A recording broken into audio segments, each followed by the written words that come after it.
Good morning and welcome to our first Fireside Chat. Thank you so much for joining us today. This is the first of hopefully a series of these we plan to run monthly. So do bear with us today if the technology gods aren't quite with us. But thank you so much. And and why am I so excited about this? This is the first of these webinar podcast series that we're doing where we're actually joined by an expert panel of our own customers who are here to share some of their experiences across the different topics that we'll be covering. So before we dive into the theme of today, I'm going to ask the panel just to briefly introduce themselves, your name, where you're from, and then we'll kick off and start talking about data leakage, and which sounds like a really dull topic, but we're going to make this exciting for you. So before we kick off, so I'm Rob Quickenden. I'm the Chief Strategy Officer here at Cisilion, and I also lead the Microsoft practice here. So without further ado, Mudassar, would you like to introduce yourself?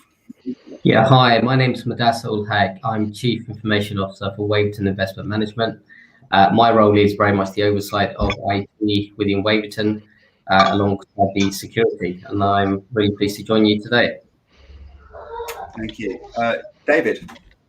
Yeah, hi, I'm David Maskell, IT Services and Information Security Manager at Thatcham, a not-for-profit organisation providing sort of valuable insight to our members in the motor industry, and I cover off IT and the information security elements within the business. Fantastic. Alex. Hi, I'm Alex Taylor. I'm the Group IT Director for Awin, based in the UK. And like the others, my remit is IT, and I work with the information security team as well. Fantastic. Thank you, Alex. James.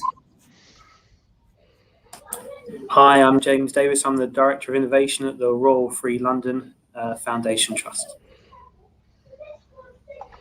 Nice and short and sweet. Ross, hi. Hi everyone, I'm Ross Jeremy, Modern Workplace Manager for Simmons & Simmons. We're a modest-sized law firm, about 2,000 employees across 22 locations. And my role essentially is to provide solutions around the collaboration whilst maintaining security across the firm. Great, thank you. And Rowland, hi. Hi, I'm Rowland Hills. I'm CEO at Leathwaite, an executive search company. We've got about 100 people based in London, New York, Hong Kong, and Zurich. And my role includes global responsibility for IT and data privacy. Great, thank you. And last but no means least, Aidan, hi. Hi, my name is Aidan Shanahan. I'm head of IT for Govia Thameslink Railway. I suppose I'd probably characterise us as the biggest train operating company you wouldn't have heard of, because you'll know our 4 brands instead. So Gatwick Express, Southern, Thameslink and Great Northern, and we've got about 8,500 staff ranging from Peterborough to Southampton and Portsmouth to Ashford. Fantastic, thank you. So again, thank you, panel, for joining us and for all of our guests joining us on this call today. So we're going to be talking about data leakage within the workplace, as it sometimes feels that like the collaboration and data security aspects of our role are on opposite ends of this seesaw and are quite hard to balance in many cases. So today we're going to be talking about how we can balance that seesaw, how we can get the best of productivity out of the Office 365 tools that we use, but also ensure security and compliance across that workplace. So we're going to be covering some of the common issues today and hopefully some of the solutions to those things today, including how we add that human review and workflow for things like incident management and data loss and risk within the organisation. How we can effectively monitor and control where our data is, what information can be shared, what people are allowed to share and how they share it across the organisation. And then we're going to talk specifically around Microsoft Teams, and in particular some of the recent advancements in security and compliance features Microsoft released around chat and compliance around chat, because that's one of the areas, of course, that we spend a lot of our time in. If you're like me, you spend most of your day within Microsoft Teams, and information is being passed in many cases quite freely between these communication channels. So part of the things we're going to be talking to the panel about is how we can prevent the upload and sharing of sensitive information across the workplace, both internally and with with partners and customers. How we can prevent the accidental sharing of information across other forms, so whether that's through email and OneDrive and SharePoint and those kind of things. And most importantly, of course, how do we know what that information is? How do we help the organisation classify and govern that information? I mean, how do we provide that insight into our users so that they're informed around what they're doing, they're educated around the tools they're using, and can make the right decisions around information governance in the workplace. So we're going to cover all of that today across the panel. So the first question that I'm going to ask our team is, why is data governance and security so important in your line of business, and why now? So I'm going to kick off with Mudassar. Would you like to share your views? Sure. Thanks, Rob. So I guess within Waverton, I think data security is probably a very key high topic at the moment, and no matter how data is being used, I think governance is absolutely crucial for us, being in the finance sector. Now, organisations in our sector, clearly, we need to demonstrate audit trails of who did what with the data and when they did any actions with such data. So I think it's important that we can demonstrate data leakage prevention and governance, and that's not just from the back end. It also flows through to our staff as well, to ensure that the data governance and security principles are passed on to them. And I think as CIOs, I think we live in a constant fear of security on a day-to-day basis. And alongside that, auditors are probably quite key aspects of our businesses. We get audited regularly, internal audit, external audits, and the last thing we want is an external audit to take place to highlight any weaknesses within our businesses from a data perspective. And most importantly, client reputation is probably the utmost key aspect of our business to retain the integrity of our data, so our reputation remains intact, because ultimately we are holding much client data on our systems. Now, I think at Waverton we have taken a new approach to security by means of data profiling, using technology to ensure that the safety of data for our clients within our systems. They also includes masking of personal data and also insurance compliance alongside the data protection regulations, GDPR. And I think for many of our organizations, the impact of GDPR has probably made us all rethink security in different aspects. And I think we can't go without reviewing our security on a day-to-day basis. It has to be part of our practices now, and it's also a legal obligation. So GDPR is probably one of the crucial aspects of our roles within our organizations. Now, as far as the pandemic is concerned, I think pre-pandemic, we used to roll out applications probably at the rate of once per year. That's basically changed. We're seeing applications rolled out far more frequently. The updates within Microsoft, I think we're seeing far more of those now. So it's important that we monitor and track such changes and ensure that we can apply those principles with our data strategies that we've applied internally. And I think demonstrating data impact analysis for all key business solutions is probably a key area that we follow within Waverton now, especially over the last 12 months. And ensuring that we have the right technologies in place to support us through that journey is also absolutely crucial. I think in summary, I would say applying security by design is probably a key principle that we should all follow prior to any business-wide rollouts. I think it's fair to say that for those that rolled out tech over the last 12 months, probably rushed to get things out. But if we can step back and hopefully review the data security principles, I think the time is now. And hopefully our users within our businesses will also understand such changes, and education is probably quite a key aspect to that as well. That's great, thank you. And Rowland, I know we had a conversation about this last week, and you had some quite good insights. Of course, you're a much smaller organisation than some of the panel here. But how have you found? Why is this so important to you, and what have you done? Sure. So I think, as an executive search firm, we hold some quite sensitive data. It's not generally what would be classified as special category data under GDPR, but although there's an interesting debate going on about how we should capture, store and report diversity data, which is obviously quite a big area of focus for anyone in the recruitment industry at the moment. People want to know it, but we're very restrictive with how we can capture it and how we can store it and what we can do with it. So that's ignoring that for the time being. Obviously, most people are happy for their sort of professional history to be public, as it is on LinkedIn, but they wouldn't want any of their compensation information or the very fact that they're looking potentially for a new role to become public. And these are some fairly senior individuals in industry, and they certainly wouldn't want that sort of information getting out.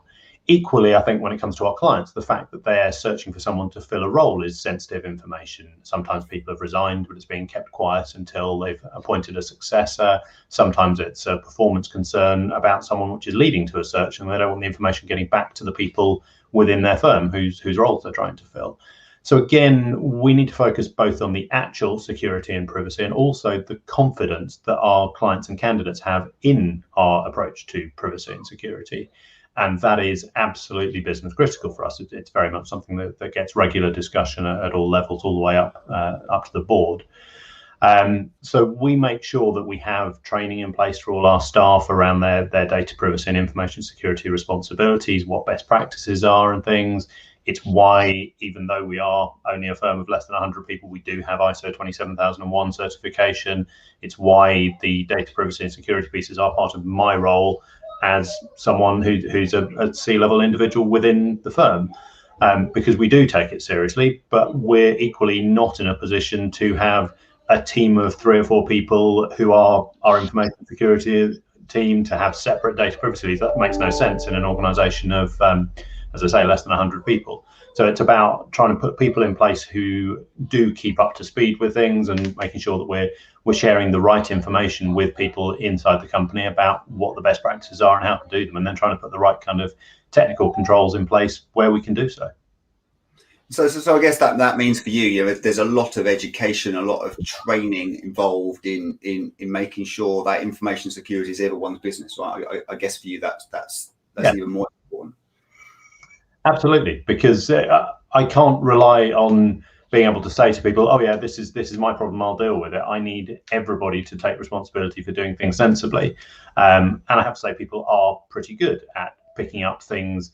If they get through what looks like a phishing email, we've had actually no incidents of people actually clicking links in phishing emails over the last couple of years, and an awful lot of things that people have forwarded saying, this looks suspicious to me, because we've managed to give them the training to actually think about what the implications could be if they're being asked to click something. And of course, we're putting in place filtering to reduce the number of them that are getting through in the first place. So it's a good combination of the technology to help prevent and monitor, and the people upskilling and training to educate. Yeah, 100%. Although if I had to pick one of the 2 areas to focus on, it would be upskilling the people, because then they can deal with what comes through. But obviously, if we can make it so that they receive 1 dodgy email a month rather than 5 a day, then that's just practical and sensible. Let me know if you achieve that. Thanks for that. James, I'm going to come on to you now. I mean, you've had a really interesting year, both from your own, personal development and change of roles, but also just what the NHS has been faced with, and some of the huge, technical innovation that's taken place across all aspects of the NHS. Do you want to share a little bit of your insights there around sort of data governance and security? Of course. I mean, for us, we're fortunate enough when it comes to our 365 platform that we can leverage the N365 agreement that NHS Digital reached with Microsoft, which means it takes care of a lot of the contractual issues that we need to answer. One of the biggest challenges, of course, within the NHS is we're dealing with your information. We want to keep your information safe when you're a patient at one of our hospitals. But then the backdrop to that challenge is people's need and desire to move at pace. when it is something that's maybe what we would call business critical or life critical, it's making sure that those safeguards and that governance is still in place to facilitate data transition between places where it needs to be, but also making sure it's done in a timely and safe manner so that we can give the best possible patient experience at the same time. So for us, there's a lot of moving pieces to this, especially we run 3 hospitals. And if you have fragmented platforms, as I'm sure you can all appreciate in your own lines of business, that can, of course, bring its own challenges as we look to iterate and improve and upgrade our medical and clinical platforms, making sure they're secure. The data that transitions between all of them is also governed in a proper way, is something that takes a lot of time and effort from us and can be a rate limiting step at times. Yeah, no, thank you. And you know, and I think if we kind of extend that out a little bit, you know, I think, as you say, you know, we've not just been dealing with a national and global pandemic, but you know, there's been you know, new services, new applications, new hospitals in many cases, you know, being opened, and I guess it's easy to forget about you know, data governance and security and compliance when you're trying to do things at such pace. So how do you do that? You know, how do you keep up with that pace of innovation while ensuring that the things that have always kind of traditionally been seen as the things that slow you down, without letting them get in the way? Well, this is a great opportunity for me to plug our information governance team, who are really supportive. You know, I think it's fair to say at times, anytime you hear that you need to interface with information governance in terms of a need to assess a digital solution, the natural inclination is to run as far away as you can in the other direction, because as an innovator, you just want to get things done at times. And when it's behind a backdrop of a need to accelerate COVID testing or to allow labs to be able to load balance so the capacity can go up, you can see right in front of you the use case that you're trying to deliver. And sometimes you can forget the need for security and governance and everything else that wraps around it. So we're really fortunate to have a really strong information governance team that are enablers to us as a digital organisation that really facilitate that change at pace. So my advice always is to bring your governance team in at the ground level. As soon as you're conceptualising your idea, make sure that the right people are associated with that. And I found that to be really helpful when we need to move in an agile manner at pace. That's really great. And I'm going to move on a little bit and thank you, panel, for some of those insights as to kind of why it's so important. I guess, you know, one of the things that, you know, we know has happened, you know, in the past 12 months, I can't believe we're 12 months now into this COVID situation, is that, you know, that we have seen technical innovation, we have seen, you know, customer projects, we have seen digital transformation happen at a pace that's, you know, just unprecedented, right? It's just been incredible. And so certainly some of the work that we've been involved in with some of you and with our other customers has been at a pace and scale that we never thought possible. We've seen, you know, organizations, you know, look at and adopt technology, you know, 3, 4, 5 times faster than they ever thought would be achievable. So with that pace of innovation and continuous change, you know, the ability to think about, you know, here's our governance strategy, here's our security strategy, here's how everything is going to kind of slot in place. Some of those things, of course, have gone by the wind. So we, you know, we know organizations have deployed, you know, technology like Teams at such massive pace because suddenly everybody had to work from home and everybody therefore had to continue to communicate and collaborate in a way, and the businesses weren't ready, the world wasn't ready for it. So reflecting back, you know, what can organizations do, and what would, you know, what can we do to get that data governance back on track now that, you know, all of this new modern technology has been deployed and pushed out to our users? So how do we do that? Dave, I'm going to come to you first, if that's okay. No problem. Yeah, I think from Thatcham's point of view, we come from a good starting point. I think we deployed Teams and AIP with Cisilion Sport back in 2019, and we were lucky enough to have a senior leadership team that embraced these new approaches and these new ways of working. In fact, it seems like a lifetime ago now, but early last year in January, We had a town hall like many companies, so we had all the company in a big room, which obviously you can't do now, but was okay back then. And the senior leadership team actually then said that they were going to ban Outlook for internal use from March 2020. Now, it obviously was a bit of humour and a bit of fun, but it did indicate the intentions that Thatcham as an organisation wanted to move away from that traditional model of Outlook and file sharing the way we used to, and move forward. So that was interesting. It shocked us, and I think I nearly fell off the chair that I was sitting on at the time when that was announced. But it was certainly the drive that the business needed, and it got everybody on board. And I think that was the important thing. It opened up everybody's eyes. So when the pandemic hit and everybody was using Teams as their primary tool from Outlook, everybody was aware of it. They knew the chief exec down to the senior leadership team, and everybody else was fully on board with it and embraced that technology. So I think that for us was a significant change and significant move forward. And then taking it further, we'd come from a good baseline, but it didn't give us everything we needed.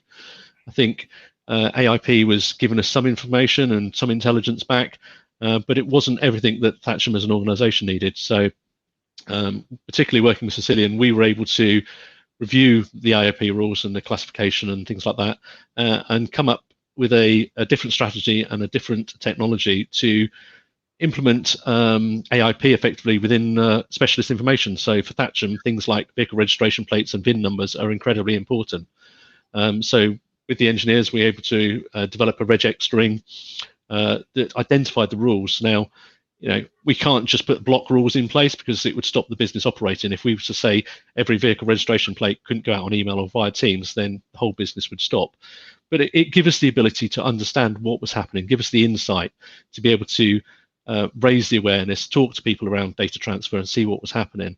And from there, we were able to take the business on the journey, start telling users, talking to users about how information was being shared and how information used, and then switch from purely monitoring mode to warning mode, and then taking people on that journey so it wasn't a hard stop for them. The thing we didn't want to avoid, didn't want to come across was the users getting really upset with us just blocking things the old-fashioned way. So we had to embrace it, we had to move forward and fine-tune the rules over a period of time, but it's really helped us. No, brilliant. And Ross, if I can come to you, one of the points Dave brought up there was around having that good foundation already. I guess one of the challenges is when you're deploying at speed, when you're onboarding people onto technology quickly, is getting that fine balance between allowing people to work and then not suddenly restricting things too quickly that then prevent them from being collaborative. What would you say your approach has been within Simmons & Simmons? Yeah, no, it's a good question, and I'm pleased that you asked me it, really, because it's something that I'm often discussing with peers in the firm, and it's something I like to refer to as the ease of use triangle, where you've got a tool that's easy to use, secure, and allows productivity. Unfortunately, in law, security always is number one. So when you introduce a tool like Microsoft Teams, there's going to be zero trust. You have to get executive stakeholders involved initially and help them understand. And so people have already touched on it before with giving insights to the way people are working now, what's actually happening, what our clients are doing. So, for example, you might be working with a client and they may have another tool completely different, but it's enforced. They're a bank, and so they enforce it on us. This is the tool that you have to collaborate on us with. So, to be draconian and block things just doesn't work in law when you're providing a service to a client. But say to go back to that triangle that I like to refer to, when you introduce something new, say you do have to initially start with the secure sort of lopsidedness, if you like, and then by introducing, say, you start with zero trust, so we talked about policies, so MCAS policies, cloud app security policies that can prevent things happening, or you can just at least monitor them to begin with, then talk to the business and understand, why do you need to work this way? Why do you need to use this tool? Have you considered again through education, which is what other people have talked of, the risks that you're bringing to the firm. Is this client enforced, and so on? And are you aware, using another form, ADCAR, so the awareness part of ADCAR, are you aware of these tools, that they actually exist, and start to provide them the knowledge through training, not just how to use the platform, but of course the benefits of using this tool. Often talk to lawyers and not necessarily lawyers, but also business services, about the benefits of piping the risk into a platform that you've got visibility of, rather than having things, I don't want to call it Wild West, but if you're using, let's say, shadow tools and so on, we in IT, or we in the firm, start to lose that visibility. Once people have that awareness, I think you start to get people start to understand why you're having these conversations with them. We don't like to say no, and we certainly want to facilitate productivity. But I say, by having these executive stakeholder conversations and providing education at the ground level, across the firm, helps with all of that. But say, as a RIA firm, you do have to start kind of close to zero trust, and then over time you have to then start to not make things less secure, but you can start to allow a little bit more self-service. So something simple like allowing somebody to invite a guest into your tenant to collaborate in a team. Day one, that isn't going to happen for us, but down the line, we would like to be able to introduce those steps, and by proving that the security tools that we've got work. It's a challenge, isn't it? Because you say you've got the legalities around what you need to do, and you're right. Starting with that zero trust approach is absolutely where anybody would advise.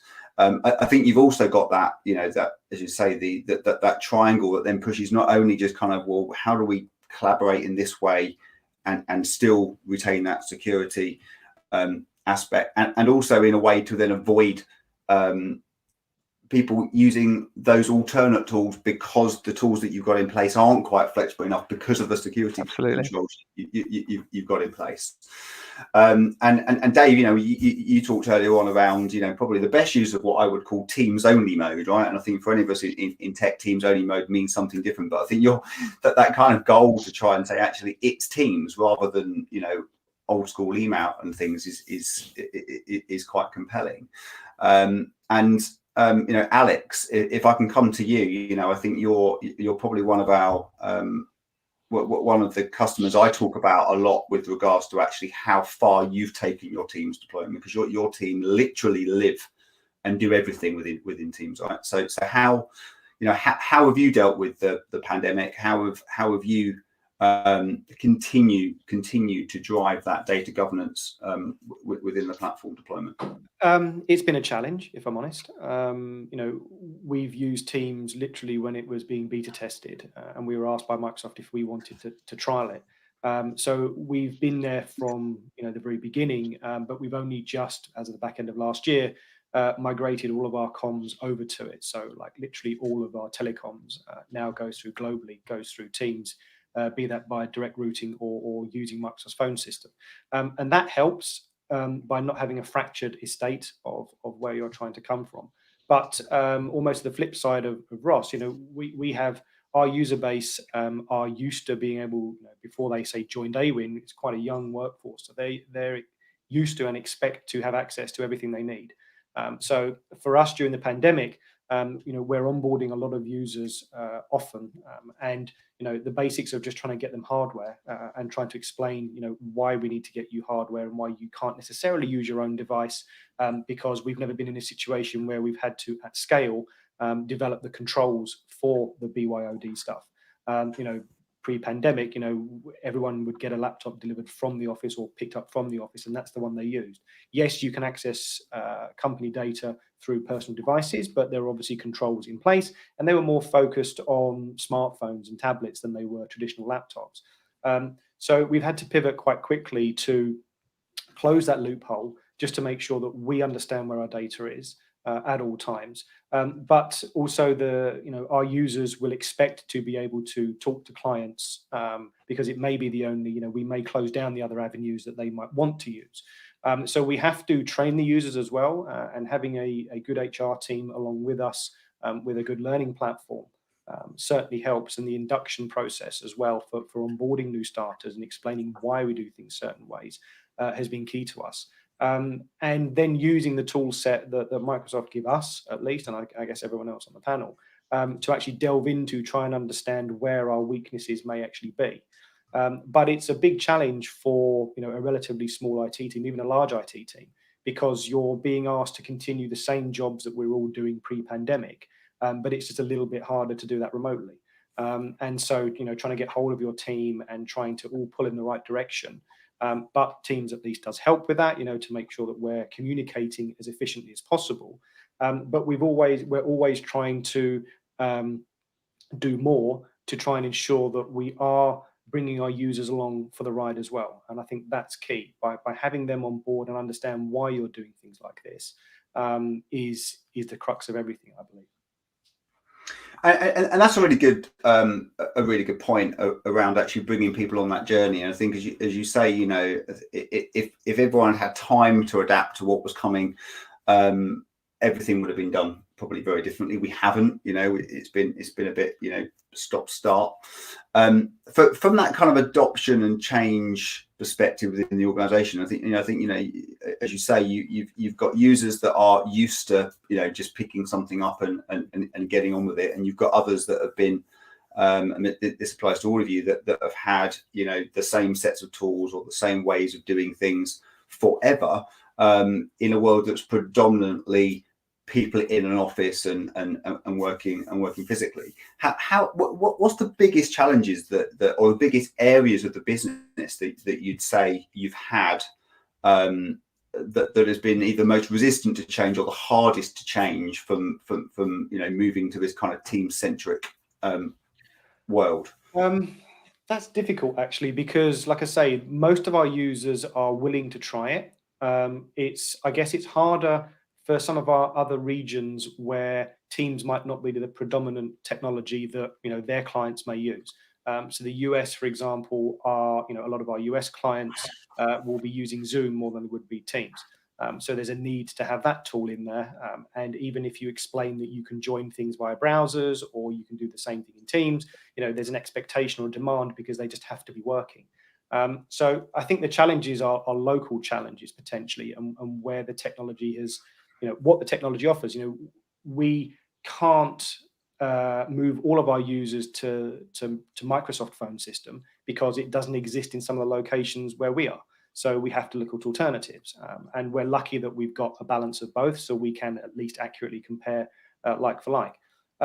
But yeah, I think that's the biggest thing for us. Our execs are very keen to push the technology. We now, as a company, we now work a 4-day week. We are all remote forever now, even though we do still have offices. So there's a big challenge to try and ensure that we can still get the same level of work done, but also feel like you are able to breathe and go forward. And at least everyone has signed up to that vision. So that definitely helps as well, that everyone kind of knows that you are trying your hardest, and the technology, might not do everything you need, but it's, 90 to 95% of the way there. And then, yeah, the more you talk to them, I think the easier it gets on the whole journey.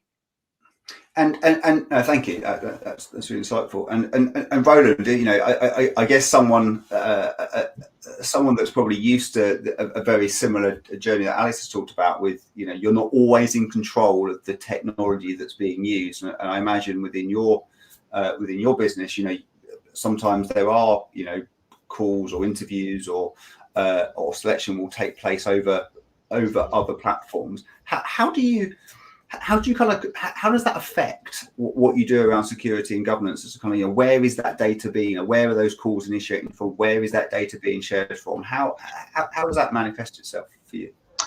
It certainly can be quite tricky. I mean, we're in a similar place in some ways, in that we would always try and drive people to set up calls ourselves and host them ourselves rather than using client technologies where we can. That then allows us to actually say this is going to happen on Teams and to control that. Where we can't do that, and again, as with Alex's example, we find in Asia and in the States in particular, there is a lot of demand for, can we just do this over Zoom instead? oddly enough, we've also found some big bank. There was a big bank we were dealing with the other day that insisted that we had to do it as a Skype for Business call, not a Teams one. And they were very determined that we had to therefore use sort of Skype for Business online web client rather than interfacing to our Teams. All very strange, to be honest. And so, yeah, we have to be responsive to what's needed. It comes back primarily to the training piece, but also the fact that we would try to avoid, where possible, installing extra clients. We accept Zoom on devices, but ask people to try and use Teams by preference. But we won't install other sort of video conferencing clients and things other than in exceptional circumstances, and then we'd look to remove it afterwards and have a conversation with people about what they can share at the time. Interesting one. And Aidan, actually, I'm gonna pick on you purely because you're going to win awards now for the cutest video call with your dog in the background. But if we touch on a couple of people have mentioned about the devices that people are using, right, and that kind of managed devices versus unmanaged devices. Where do you see the risk of that, and what can be done about allowing people to get work done? Given the fact that we can't always get devices to people. I suppose we kind of got a bit lucky, really, as a department where we were when the pandemic hit. We were sort of coming to the end of a Windows 10 rollout program, and happily had not yet rolled out to our fleet department. So that meant that whilst others couldn't, we could kind of get a couple of hundred laptops at the drop of the hat to basically throw people out the door with a managed build. We'd have overcome it if we had to, but from perspective of managing and maintaining it afterwards, we didn't suddenly end up with about 15 different varieties of laptop we'd gone down PCO with a credit card. Instead, we had the same standard enterprise kit we'd have bought for all our users.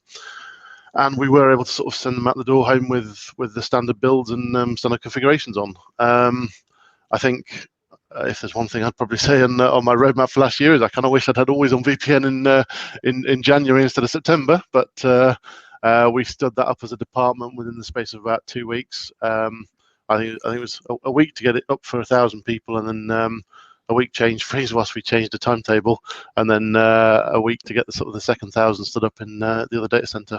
So I mean that was by far and away, we kind of went from a legacy old VPN solution to sort of saying, if you want to access our on-premise stuff, you have to use a managed device we've shipped to you.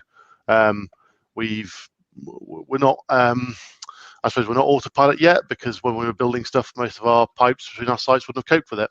But we did we were coming to the end of sort of getting to a managed state with applications and packages. So that meant that we now have a process where kind of new recruits come on board. It goes to the HR process that onboards automatically into IT, and we ship them out a laptop and a phone if they're in those roles. Or, I mean, if I'm honest, the majority of our staff are frontline staff, so they'd have a phone or a tablet, and those would be sort of entry-level sort of Apple or Android devices where we ship them a managed device. We do allow BYOD, but we are reviewing the controls around it. And again, it wouldn't be anything on-premise, anything legacy line of business or on-premise.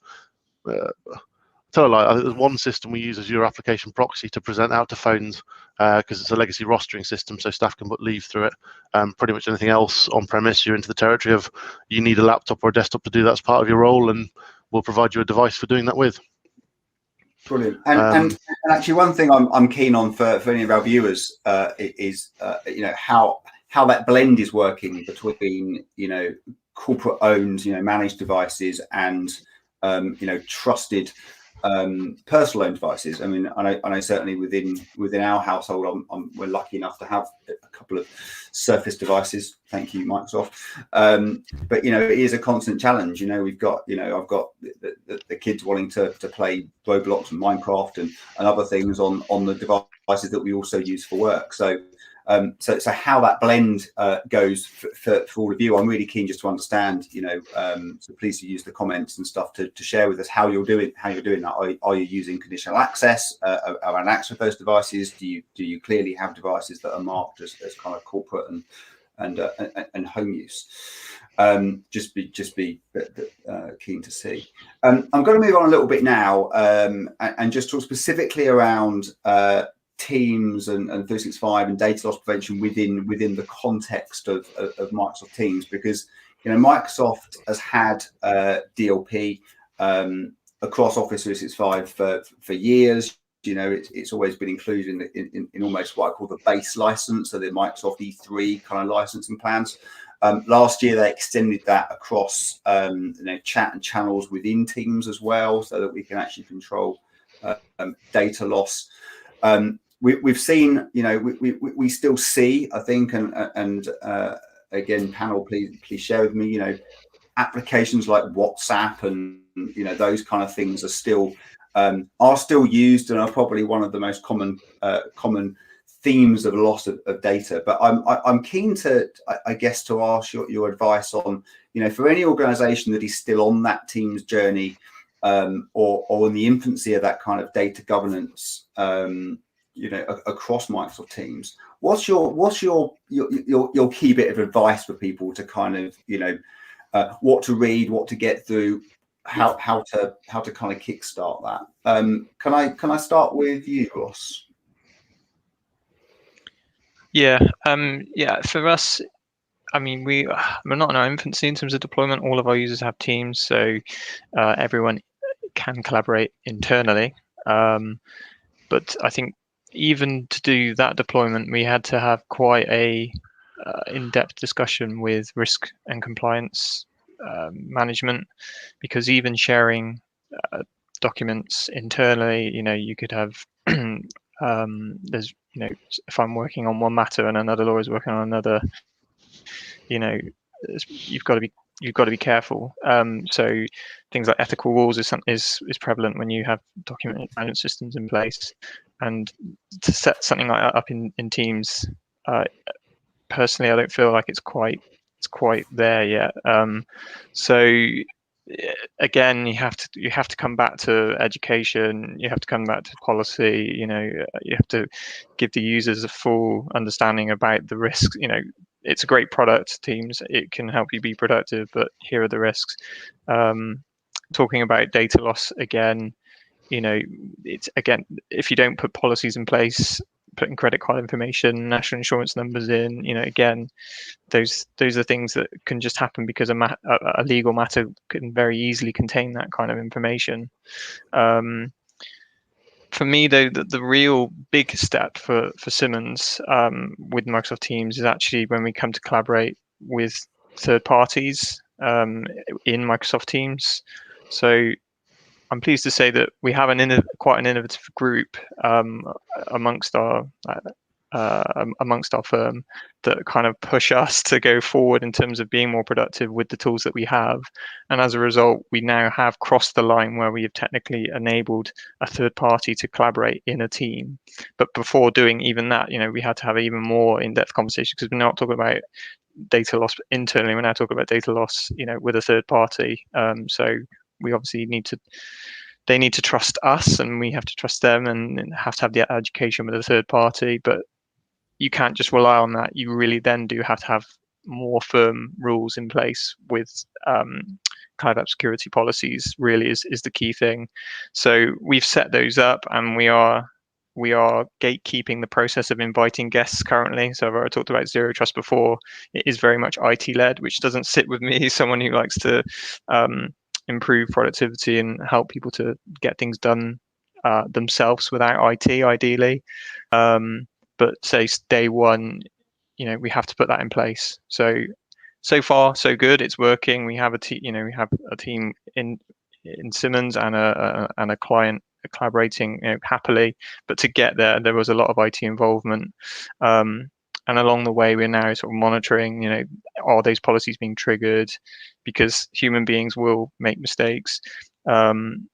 And in terms of things like copy paste and downloading files, how are we, we have to test in terms of making sure that, people can't download a file, take it away, or put it in an email and forward it on and things like that. Again, it sounds quite draconian, but because it's a new tool, and when you have executive stakeholders who are a little bit concerned with something that they don't necessarily know a lot about. They know a lot about email and how that works, but Microsoft Teams is still a new concept to them. You have to very much dip your toe in, allow them to see the benefits, and I'm pleased to say actually it's a very positive response that we're getting from stakeholders now, even more so than the traditional, I'll put in quotes, ways of working with email or, dare I say, shadow tools and so on. So then once that awareness is in place, that will actually drive possibly quite a snowball effect, because we'll get other people that want to benefit from that way of working. So yeah, I think that's the way we're doing it. That may not necessarily be by the book or Microsoft best practice, but it's the way that works for us, and it's not as quick and aggressive as I personally would like, but I still feel that this will trend in the right direction and get us closer to utopia. But I have to say, we'll never get to utopia. Of course, we're still going to have pockets of people in different locations or clients with their demands that will want to work in a certain way, and we have to abide by that. So again, it goes all the way back to, you know, knowledge and training, again, with living and breathing, you know, what those governance rules are in place. And Mudassar, you know, we interesting points raised there around, you know, I think with email, you know, being, as I always refer to it, you know, it's the 1980s way of doing things. You know, I think, you know, people are kind of think about more around what they can share, or can I send that to somebody? You know, they're perhaps used to transport rules that stop them sending certain things, or even DLP, of course, within Exchange. One of the other things I think, as we start thinking about these kind of new ways of collaborating and new ways of sharing, is there's quite a few products and names of products that have been thrown into these conversations today. So we've talked about conditional access. We've talked about, I mean, you know, of course, we can't ignore the basics around multi-factor authentication and those kind of things around actually just making sure that the right people are accessing the right stuff. But across things like, you know, OneDrive and SharePoint and sharing chat in Teams and those kind of things, there's lots of different bits of technology, right, that we're kind of talking about.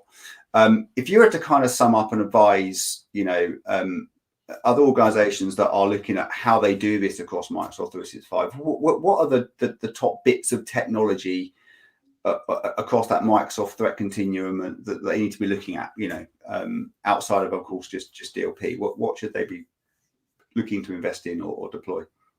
Yeah, I mean, keeping in theme of Microsoft, clearly we've got to really leverage as much as we can through the Azure stack and the cloud.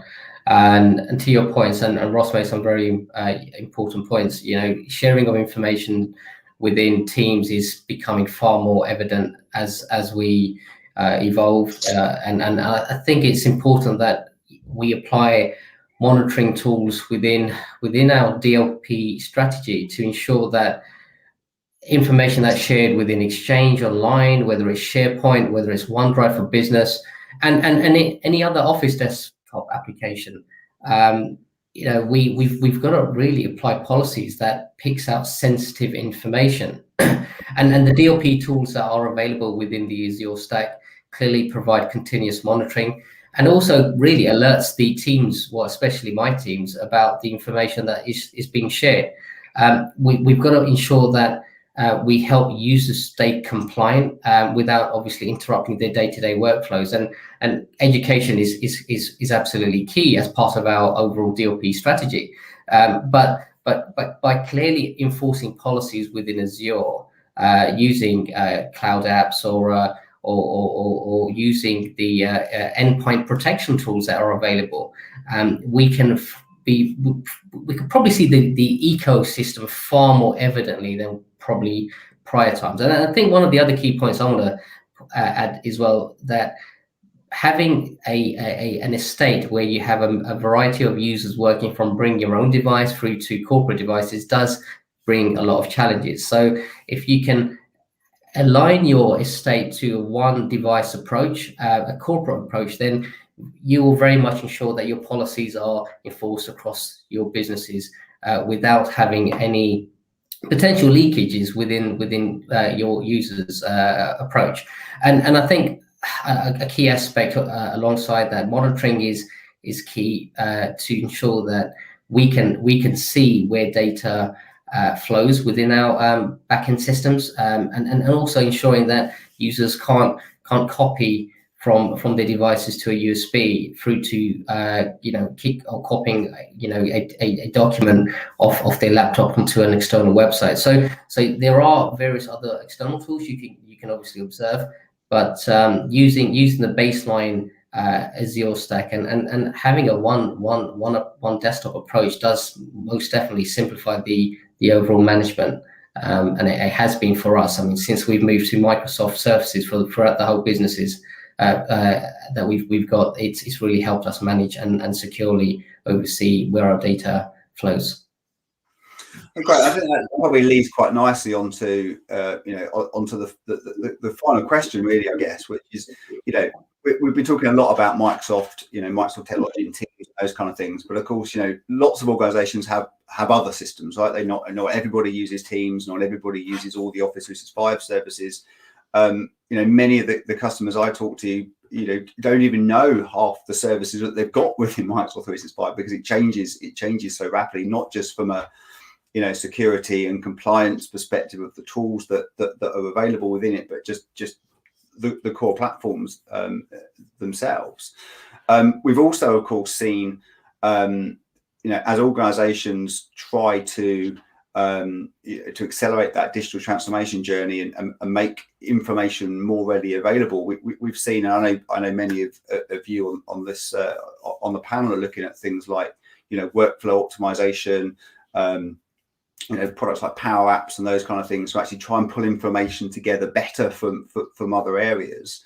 How does that affect I guess the risks, the opportunities, the challenges around data protection and compliance when we're connecting and pulling information across those multiple systems? James, I know you've got to go at 12 o'clock, so I'm going to pick on you first, if that's all right.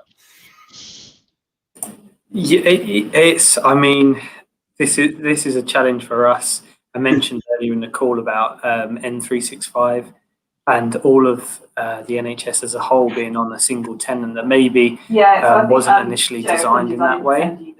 So there's some challenge in terms of controls, but what we're able to do, for instance, with our flu campaign, we used a Power App to run that, which was really helpful. And there was a lot of work that we had to do there to make sure that we exposed data in the right place, because we wanted to be able to have the ability to identify our staff members appropriately. Yeah, thank you. It's an interesting point, and I guess if we take that to another level, and again we touched on this earlier on with the necessity to use other products, right? So WhatsApp is probably one of the things that I see as being the biggest hole in most organisations' security and compliance.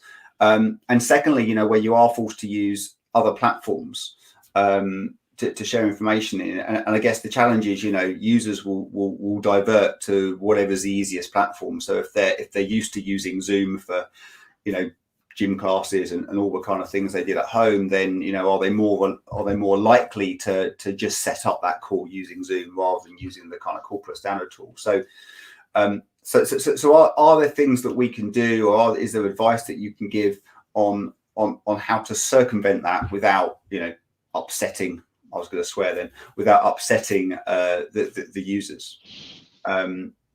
David, do you have any thoughts on that? Yeah, I think it's not so much the external tools, but the things like Power Apps and low-code systems that people use now. I think it's very early days, but we have many talented users that just want to get job done and improve on the process efficiency. And we obviously Microsoft make those tools available to them.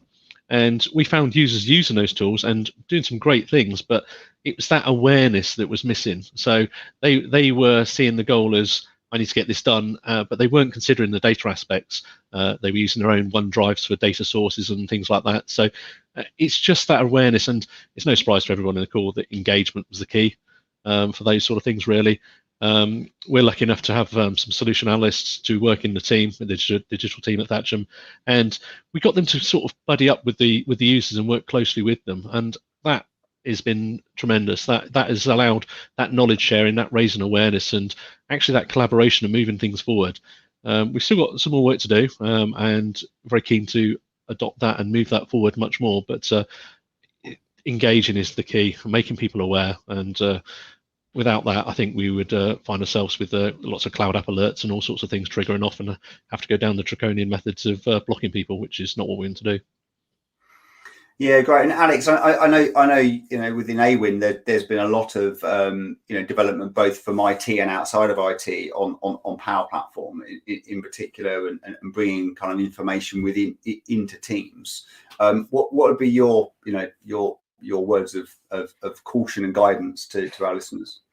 I think, like the others have said, I think training and bringing the users on the journey is key for us. You know, one of the things that we've had to do, or we've done rather, is introduce like an InfoSec policy. So anyone can request to run a piece of software, but before they do that, they have to fill in a long questionnaire. And partly it kind of puts a lot of people off, which is sort of the key, because there are some, you know, serious concerns that we have to look at. But it's also to make sure that it does then conform to all of the necessary controls that we have in place. That's made the process much more transparent. The users now understand why we do things this way. And then it actually then helps speed up the development of any apps that we might be creating. You know, automation is a key thing for us this year, especially with reducing down to 4 days and still needing to get the same amount of work done. You know, we want to try and replace those somewhat tedious manual processes with automating as much as possible. So understanding what the platform offers you, and potentially understanding the limits of the Power Platform as well, because it's, you know, everyone gets access to it depending on the license that you have. So I'd always urge users to go and check what, or IT departments to check what their license actually enables them to do or allows them to do. And then, but again, understand the limits of that. But we now have, you know, every application we try and make that we onboard, we try and make sure that single sign-on is there, and now the basic practices of those sorts of things. And then, much like David, you know, we've got users in our team that are almost now solution architects or analysts, where understanding what the business wants to do and how can we help them achieve that within those boundaries. Because if we let them go off and do it themselves, that's when you do end up with the data leakage. And you know, one of the things I recently switched on was the ability for if any user tries to sign into an application with their Office 365 account, you could obviously approve it for your entire organization. So we've switched that off, and now I get an alert every time that a user wants to, you know, link their account with, or link their company account with, a third-party system. So that allows us to, again, grab them before they go off and innocently sign up for these things, but without realizing where their data potentially may end up. And then we have, you know, reviews of where that is and make sure that we push them in the right direction that way. Yeah, because I guess on that, you know, there's a couple of things at play here, isn't there? There's the point of view. Often users don't realise, you know, what they're doing, the implications of what they're doing. They're just trying to get on and do something and use a tool.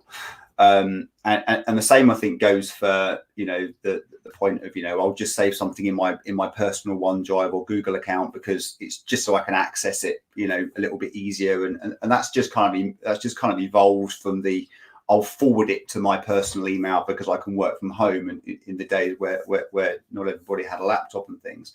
And I guess a lot of that still happens. So we've got that kind of blur between what we would class as, you know, risk from accidental data leakage, right? Which in most cases we'd like to think is where all data leakage occurs. And then we've got, you know, really kind of insider risk, I guess, as well, right? So actually where there is internal intent to steal information because you're changing role or for whatever other purpose. Just a kind of final thought before we move to Q&A. And I'll look for a show of hands on this one. Anyone got any particular experience, evidence, or kind of anecdotal information around either of those two areas, right? Because it's quite political. Aidan. I suppose we've gone through quite a year really with Power Apps, if I'm honest. We planned to do some work anyway, so we'd appointed internally a Power Apps lead, and then we went through some very, very rapid development. I'd say I think within the space of a week we had an app stood up for managers to be able to report on staff availability.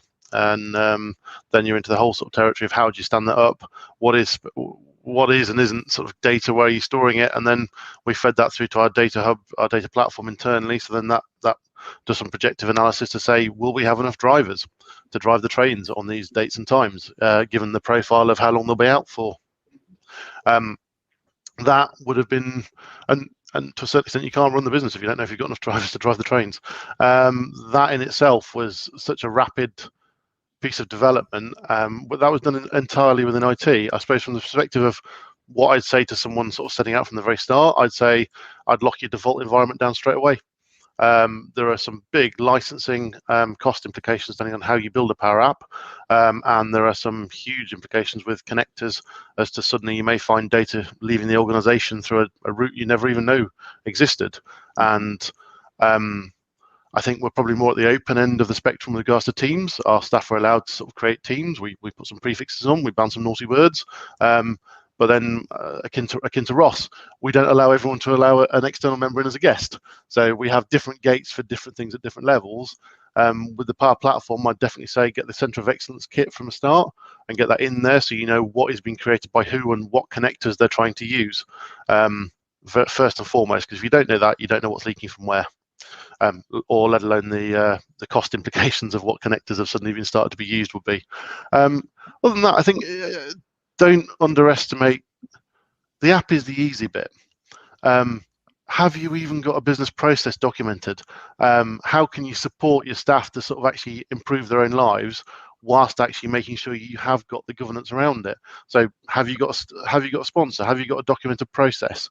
What's your minimal viable product for your release one to sort of get out to it? Who's accessing it? If you don't have a document process, it'll never proceed. And I also say work backwards. What do you need to report on? So I mean, some of the stuff we've developed, there's been the very simple stuff, which is just kind of like bang, you're done, pretty much less than a day. A phone book for driver phones. We're going to replace our driver devices, so rather than transferring numbers over from old SIM cards, we made them a phone book. It's nice and easy, it's straightforward. You don't really have any data privacy impact assessment needs to be done. It's a list of phone numbers internally for signaling and control and things like that, versus the ones where you kind of go, actually we're doing a safety reporting app for accidents and things like that. Well, you kind of go, what do I need to report on to the operator of Rowland Road? Because that's, if you don't consider the reporting, the end users who are making it will never get into that kind of data structure things of, could you be using term sets? Are you using the right structure in, for example, if you're using SharePoint lists for a Canvas app, then have you got one list? Have you got 4 lists? All that structural piece will trip you up down the line if you haven't almost thought of what does the exec sponsor want to see in the dashboard? What do I need to report on? Because you work it back from there. The app and the presentation of it, your brand guidelines, your accessibility, those things are much more easier than have you got a process, I'd say. And that doesn't change with low code, no code. The advantage you've got is that if the person who writes it leaves the business, then you know it's in a Microsoft platform, you know someone else can pick it up if they know that platform. But I'd definitely say Centre of Excellence and lock your default environment down first and foremost, because if you don't, then you'll find out afterwards what's been going from where. Yeah, I think you're right, and I think certainly one of the things that we see as we work with organisations around starting to look at workflow optimization and those things is actually it does kind of bubble those things to the surface, right? So you need to be aware of what applications are talking to what and where's the data coming from and what is that manual process. So sometimes it does help tease those things out and I guess expose elements of shadow IT. It helps expose manual non-audited processes and those kind of things as well, which I guess is good. But if I could go back and just that last point that I raised around insider risk versus accidental leakage. I mean, Dave, a lot of what you touched on there around vehicle identification numbers and those kind of things as to what's necessity versus what's could be seen as something else. How easy is it to detect those things? Yeah, I think it's got a lot easier over the last year or two since we've been more adopting the Microsoft technologies. Cloud App Security and Microsoft Security Center, they've given us a lot more insight than we've ever had before. We were using different security solutions from different vendors in the past, and it was always a case of manually trying to join the dots. So, for example, we have a process where we get early notification of a potential leave, or just to understand the risk elements of that. So we work with the line managers in the other departments to understand the risk of that lever, what the case is, and what the scenarios are. But trying to trace all that down, most of that is now automated. Cloud App Security is scoring that.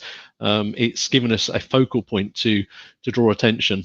And we can raise the scoring if need be on some of the devices. So if we have got somebody leaving, we can raise the scoring, and then we'll get better alerts if it comes through. So for us, that has been invaluable. No, fantastic. So we're kind of at the end of the formal bit, if you like. So firstly, thank you everybody for joining. We've not had a huge number of questions from the audience, which I'm hoping is a good thing. We've hopefully covered all those things. If you do have any, please do give us your questions, and we will attempt to ask the panel to answer them. We are actually fortunate to have Microsoft have just joined us for the end part as well. So I guess before I open up the questions to the panel, in case there's anything that you particularly want to ask of Microsoft, so welcome Ali to our panel. You can come on video and give us a wave. One of the questions I actually had to kick this off was, Ali, from being there with Microsoft, and obviously you work with partners like us and many others. I guess my question to you is twofold. Firstly, what have you really seen huge adoption of over the last 12 months? I guess, and then what does the future hold? So what has that done to Microsoft's roadmap in terms of changing the maybe the priority and focus of where Microsoft are going with the security and compliance suite?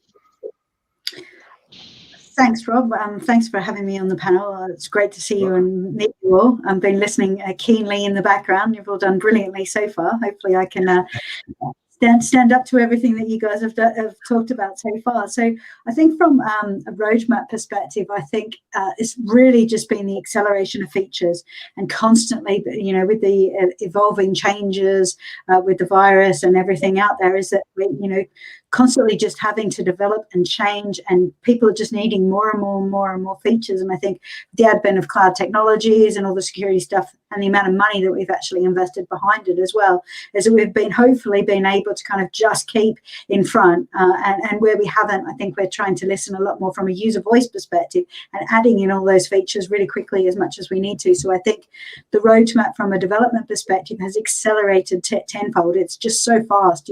Every single time you open up the portal, there's a new feature that wasn't actually there before. And I think a lot of the features going into public preview means people can use those a lot earlier than what they would have had before. So I think it's provided such a great new platform really for all of us to be able to test all this technology. And remote working has come so far in such a short period of time compared to what we would have had people just kind of trickled along from that perspective. And I think from a Teams perspective, I think talking about DLP and all of the other different types of connectors, I think we're starting to be able to add in all of those controls with the adding in of the endpoint DLP client as well, that was released just a couple of months ago. Being able to do a lot more on the endpoint client as well as inside Teams and the cloud side of things, and everything linked into Cloud App Security, and also some of the other great things that you guys have talked about today. I think there's just been so many other things going on, and I think we've also started to build in some third-party connectors. So I noticed that you taught Rob a little bit more about, what about third-party connectors? What other things that aren't Microsoft? How are we starting to add in? And so we built a load of connectors. So we've got a lot of public preview connectors. So we've got third-party connectors for Twitter, Facebook, LinkedIn, Cisco Jabber, Bloomberg, Ice Chat, Cisco. There's been so many other different types of chats. WhatsApp's in there now, Zoom's in there as well. So we're actually able to kind of import some of that data. So say you have a company device and you want to know your talked about all those other different controls that you guys have implemented within your organizations. If you had a company device, we could start to get some of that data, if the user agreed, into those channels. So therefore you can then start to control and look at the retention policies around that, apply deletion policies. If you've got some requirements to record what's going on from a compliance perspective in some of those other technologies that you allow your users to use, you're able to start kind of pulling those in as well. And then when we start to pull in that data, and along with all the other security data, we're able to kind of get that map from an insider risk perspective about what's really going on in that organization. And say, take for instance, somebody might have access to something, and that might be perfectly fine for them to have access to it. But if they actually hand in their notice, we want to know what they're actually doing with that data that might be different to what they were actually doing before, even though they had access. And I think it's really using the machine learning and the automation around some of those other tool sets that we've actually put in place to bring those insights back out to the users, and to be able to kind of involve people within HR and kind of the data governance piece, and find out what's really going on in the environment, whether intentional or not. I think those are some of the things that I would like to kind of comment. I think there was a couple of questions from the panel just in here. Rob, would you like me to kind of go through some of those? Yeah, I mean, I think we'll ask the panel to talk. So Ross, really good point. You've touched there on last week's announcement. I'm sure many of you saw it around Viva. And everything that's going to drive. Did you want to just ask your question there to Ali? Yeah, no. So I saw the update, and as a concept, it looks good in terms of. Teams is already a pane of glass, and Viva it kind of gives you an even bigger pane of glass, which looks great. But is there anything in particular that you think we should look out for, perhaps in relation to what we've been discussing today with regards to Viva? Not in particular. I think, I guess pretty much it's kind of joining together a load of all of our products. And I think it's actually just kind of having that conversation and actually bringing together, as you mentioned, the collab, the insights, the knowledge management all in one place by using what we call our Graph API and being able to pull those in from different places. So in particular to data protection, I don't think much will change, because I think we're actually pulling in all of those insights and things already into the security conversation. So I think Viva is more about the employee experience side of things, but from a security perspective, I think we're actually already picking up all of that telemetry and we're already capturing it. So I think it's more in the way in which we present this back and those insights back to the employees.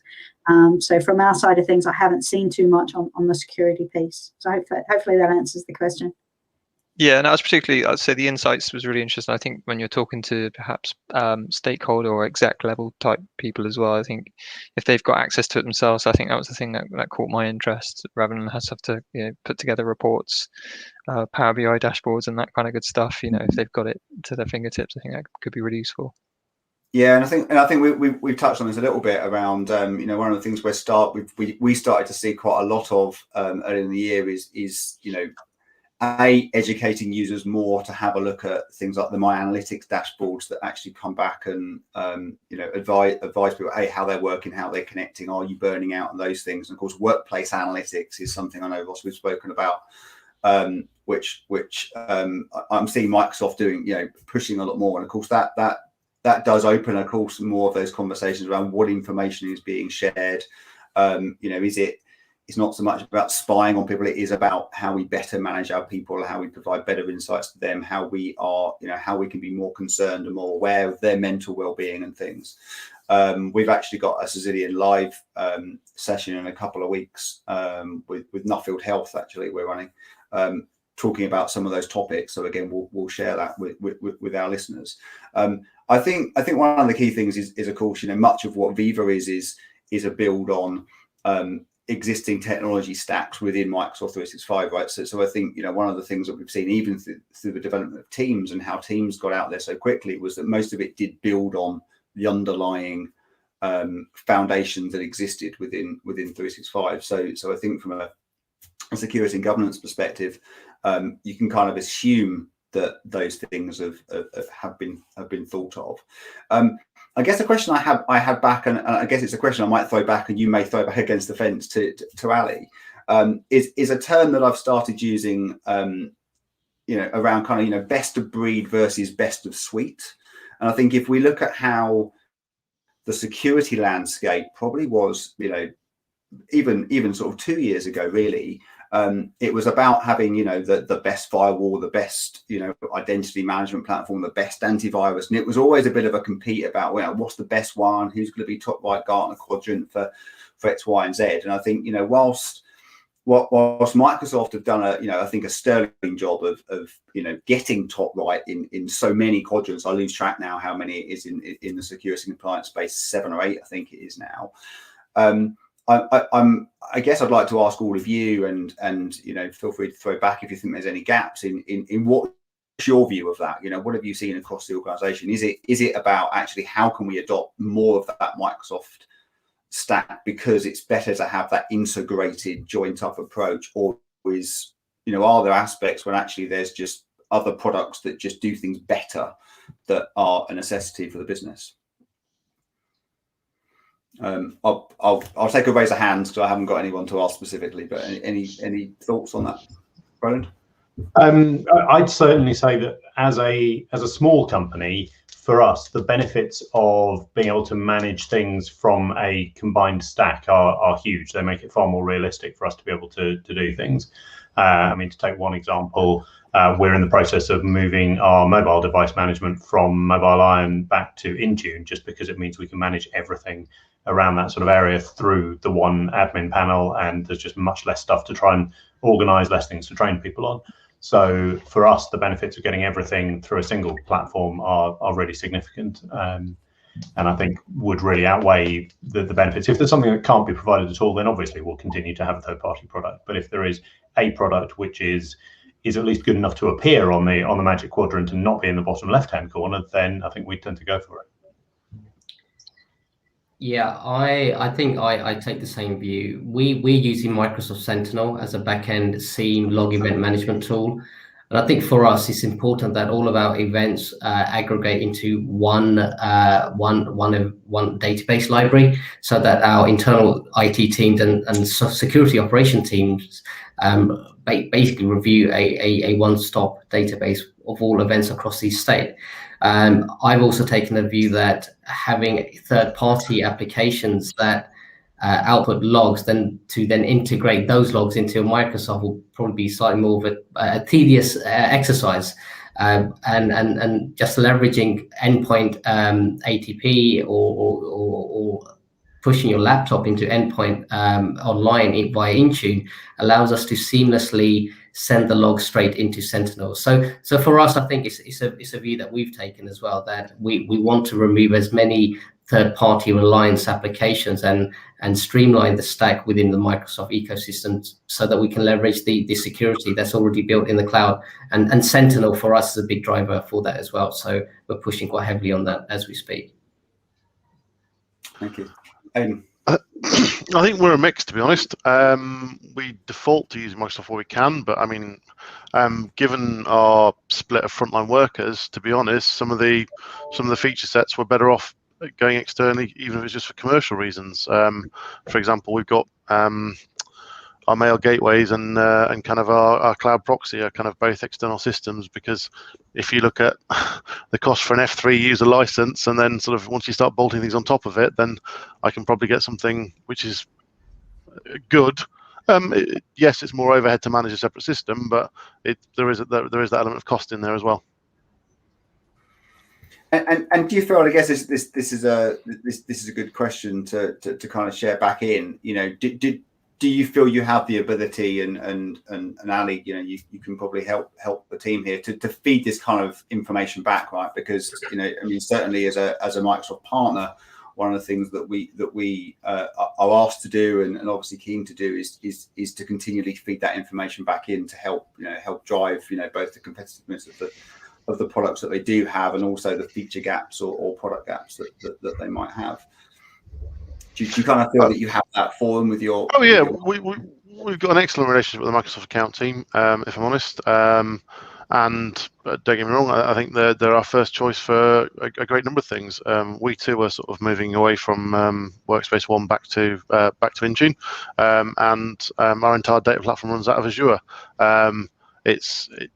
I suppose it's the harsh numbers of having a large number of people who are on the F3 SKU, and it's just kind of that mix sometimes doesn't work. The E3 side of things works very well, and some of the combining sort of things there. I mean, we took our entire Office-based voice to Teams voice with Microsoft minute bundles, so we're not even using sort of routing. We went full in with that because it makes sense at that level. It's just when you kind of come down to it and you kind of go, I've got a lot of people who are sort of either on board trains or standing around in platforms and gate lines, and their main device is a phone. That is all they use. They've got a 2 gig mailbox, and it's a very different scenario to sort of an office-based worker, whether it's a laptop or desktop. It's the email or sort of Teams is their primary function, really. I think on that note, I think I can share at kind of a very high level. There are some changes coming to that frontline SKUs that will help you from a security and compliance perspective. But that's probably about all I can share. But there are some things kind of in the works around and kind of recognizing that from a SKU perspective and the differences between that from an E3 and an E5 perspective, because that's kind of one area that everybody needs. And it's not just about some of those other features. So I can share that something is in the works, but I can't really say specifically what that might be. But I guess for everyone listening, we've got Microsoft Ignite coming up in the next few weeks, so I'm sure that's probably the forum that those announcements, if can, will be made. Listen, it's 12:20, so I wanted to kind of wrap this up a little bit. So firstly, I'd like to say thank you sincerely to the panel for joining me today. I hope you've enjoyed it as much as I have. I've learned a lot actually from this, just speaking to you all. I really hope our listeners have enjoyed it. If we do welcome your feedback. This is the first of these. I'm keen to look at agenda items for next time, both from the conversations today, from the panel, and obviously from our listeners.